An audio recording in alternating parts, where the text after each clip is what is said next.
अच्छा तारिक, सबसे पहले मैं आपसे एक सवाल करना चाहूंगी। आप इंडियन मुस्लिम हैं और आज एक बहुत बड़ा दिन है, आजादी का दिन है। 76 इयर्स हो गए हैं हिंदुस्तान को आजाद हुए, हमें जो गुलामी की जिंदगी से निजात दिलाए। तो मुझे ये बताएं कि आपके लिए एज अ इंडियन मुस्लिम, आपके लिए आपका नेशन फर्स्ट है या फिर मजहब? मैम, आई थिंक आज़ादी सबके लिए है, सिर्फ मुस्लिम और हिंदू के लिए नहीं है कि मुस्लिम के लिए है। जैसा मैंने पहले भी कहा आपके प्रोग्राम में कि जिनके लिए नेशन पहले था, जिनके लिए मतलब कि जो रिलीजन पहले था वो चले गए, उन्होंने रिलीजन के बेस पे मांगा, हमने नेशन के बेस पे अपने बाप को मांगा। तो इसमें कोई दो राय है क्या कि इंडियन मुस्लिम के लिए क्या पहला है? जो इंडियन बिल्कुल। मुस्लिम है उसने तो अपने इंडिया पहले चुन लिया ना, कि नहीं भाई, हिंदुस्तान हमें आज़ादी दोनों चीज़ की देता है कि आप अपने मजहब को भी आराम से इंजॉय करें और बीइंग इंडियन आपकी आइडेंटिटी है ही है। सो इन पब्लिक फोरम जो हमारी आइडेंटिटी है वो एज एन इंडियन हमेशा रहती है। इन प्राइवेट स्पेस जो आप है कि आप नमाज पढ़ रहे हो या पूजा कर रहे हो, यू कैन बी हिंदू और मुस्लिम। तो हमारे यहाँ ये है, हमारे यहाँ कोई ये प्रॉब्लम नहीं आती है कि मैं पाकिस्तानी हूँ तो मैं मुस्लिम हूँ, या फिर मैं इंडियन हूँ तो मैं हिंदू हूँ। नहीं, हम इंडियन है तो इंडियन है। पाकिस्तानी कैन बी मुस्लिम और what ever that is your country rule. हमारे यहाँ इस्लामिक रिपब्लिक या हिंदू रिपब्लिक नहीं है, हमारे यहाँ इंडियन डेमोक्रेटिक रिपब्लिक है।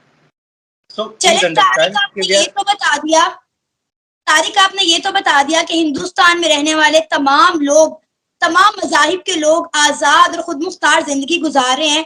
तो आपको अकॉर्डिंगली आपको क्या लगता है कि पाकिस्तान आजाद होने के बाद भी क्या एक आजाद मुल्क है या नहीं? क्योंकि पाकिस्तानियों को ये नहीं लगता कि वो एक आजाद मुमलिकत से ताल्लुक रखते हैं। मैम देखिए, आज़ादी के मतलब को समझना सबसे डिफिकल्ट चीज़ है। आज़ादी कई लोगों के लिए कई मायने में होती है। जब हिंदुस्तान भी आज़ाद हुआ तो आज़ादी का मायने हर एक ग्रुप के लिए, मैं समझा रहा हूँ 2 मिनट के करके, कई लोगों के लिए अलग था। जो डेली वर्कर थे उनको लगा शायद कि गुलामी से आज़ादी मिलेगी, जो ज़मींदारी सिस्टम है।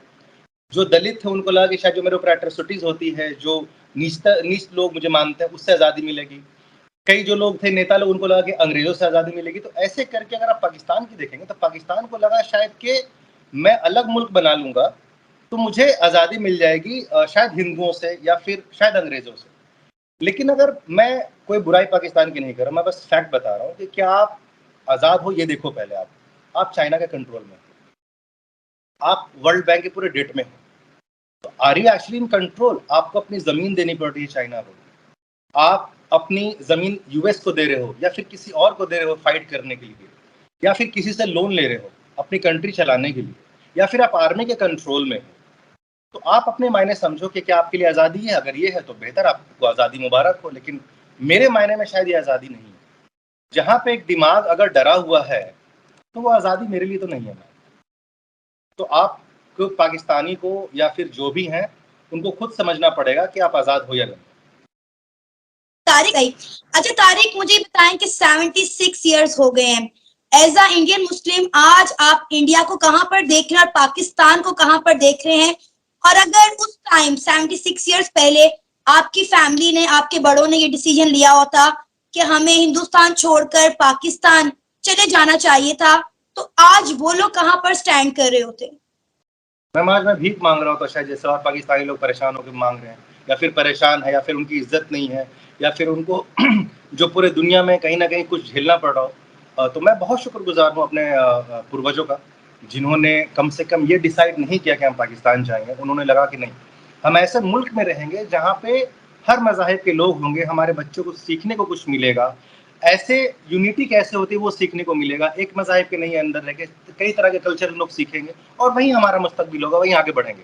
तो आई एम वेरी हैप्पी। और रही बात आपके दूसरे सवाल की मैम कि आप इंडिया को कहाँ देखते हो, तो मैम आई थिंक ये कंपैरिजन ड्रॉ करना गलत होगा। लेकिन अगर आप कह रहे तो मैं बताता हूँ मैम कि जब इंडिया आज़ाद हुआ तो कई मुल्क जो बड़े बड़े जो आज हिंदुस्तान के दोस्त बने हुए सो कॉल्ड, चाहे वो अमेरिका हो, रशिया हो, चाहे ब्रिटेन हो, इनको लगा था कि इंडिया कोलैप्स कर जाएगा। ठीक है, इसको आज़ादी मिल गई है, लेकिन जो उस समय के लीडर थे, जो हुक्मरान थे हमारे हिंदुस्तान के, उन्होंने ऐसी पॉलिसी बनाई, ऐसे इंस्टीट्यूशंस बनाए कि हमारा इंडिया आज किसी के सामने झुका हुआ नहीं। मैम हमने नाम क्रिएट किया नॉन अलाइन मूवमेंट के, हम किसी के साथ नहीं रहेंगे, हम बीच का रास्ता लेंगे और दुनिया को रास्ता दिखाया हमने IIT बनाए, हमने UPSC बनाए, हमने IIM बनाए, जिसने इंजीनियर खड़े किए, मैनेजर खड़े किए, एक रोड बिल्ड किया मैम ब्यूरोक्रेट्स का।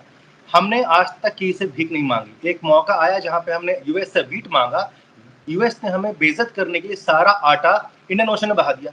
हमने ग्रीन रेवोल्यूशन लाया। आज इंडिया दुनिया का सबसे बड़ा राइस एक्सपोर्टर है, व्हीट एक्सपोर्टर है। हमारे यहाँ व्हाइट रेवोल्यूशन आया, दुनिया का सबसे बड़ा मिल्क एक्सपोर्टर है। मैम, तो वी आर ऑन आवरसेल्फ। हमें किसी की जरूरत नहीं है आज की डेट में माशाल्लाह, और हम किसी के ऊपर निर्भर नहीं है। We are the largest producer of generic medicine, जो पूरी दुनिया को दे रहे हैं। ठीक है, हमारे यहाँ पोलियो खत्म हो गया, अब टीबी खत्म होने वाला है। हमने दुनिया का सबसे बड़ा वैक्सीन ड्राइव किया। हमारे पास सबसे ज्यादा स्पेस सैटेलाइट्स भेजे जाते हैं। आपकी सुपरा को मेरे ख्याल से हमारे से 8 साल पहले बनी हुई है मैम, बिल्कुल ठीक है ना। 61 में, हमारा 69 में है, और हम आज दुनिया में चंद्रयान भेज रहे हैं, जो कि कुछ ही हफ्ते दूर है चांद पे पहुंचने का। इंशाल्लाह पहुंच जाएगा। ठीक है, तो आप ट्रोल करो चाहे कुछ करो, इंडिया बहुत आगे निकल चुका है किसी भी चीजों में। जो हमारी डिजिटल पेमेंट है वो दुनिया में नंबर 1 है, उसको दुनिया अपना रही है। हमारी करेंसी आज दुबई में कई वर्ल्ड बेसिक्स में एक्सेप्ट किए जा रहे हैं, आपकी नहीं की जा रही है। सो आप देखो मैम कि इंडिया कहाँ पहुंचा टेक्नोलॉजी से। हमारे दुनिया के जितने बड़े बड़े कंपनी, चाहे वो माइक्रोसॉफ्ट है, गूगल है, एडोब है, अमेजोन है, सारे के सारे सीईओ इंडियंस हैं। हमने दुनिया को उस समय लीडर दिया जब यूएस के पास आज भी नहीं। हमारे पास इंदिरा गांधी 50 साल पहले थी मैम, और हमारी दूसरी प्रेसिडेंट है, और एक बार जो है आपकी डिफेंस मिनिस्टर है चूंकि महिला। ये किसी और मुल्क को हासिल नहीं है। तो ये जो कंट्री हमें आप दिखाते हैं, या फिर जो आप लोग बात करते हो कि इंडिया तो यहाँ है मैम, आप सोचो एक मुल्क इतने सारे रिलीजन को लेकर के, इतने कास्ट को लेकर के, इतने लैंग्वेज को लेकर के, इतने रीजन को लेकर के आगे बढ़ रहा है मैम। उसके पास मुसीबत है, राइट्स है, दंगे हैं, तरह तरह की सोच है, एक्सेप्टेंस ऑन अग्रीमेंट नहीं है। उसके बाद भी अगर दुनिया का टॉप 5 इकोनॉमी है ना मैम, तो ये कैन नॉट से कि इंडिया डेवलप कंट्री नहीं है या इंडिया आगे नहीं बढ़ा है। और आप देखो, बगल में आप थे जिसने एक मुल्क बनाया अपने लिए, कौम के लिए, वो कहाँ रह गए। तो आप कंपैरिजन ड्रॉ करो, इसमें बोलने की जरूरत नहीं है मैम हमारे पास। तो पिक्चर तो तारिक, सामने है। इसीलिए तो आज पूरी दुनिया इंडिया की रिस्पेक्ट कर रही है। आपने देखा 14 अगस्त की रात को दुबई में क्या हुआ। बुर्ज खलीफा पर यूएई ने पाकिस्तान का झंडा डिस्प्ले करने से मना कर दिया।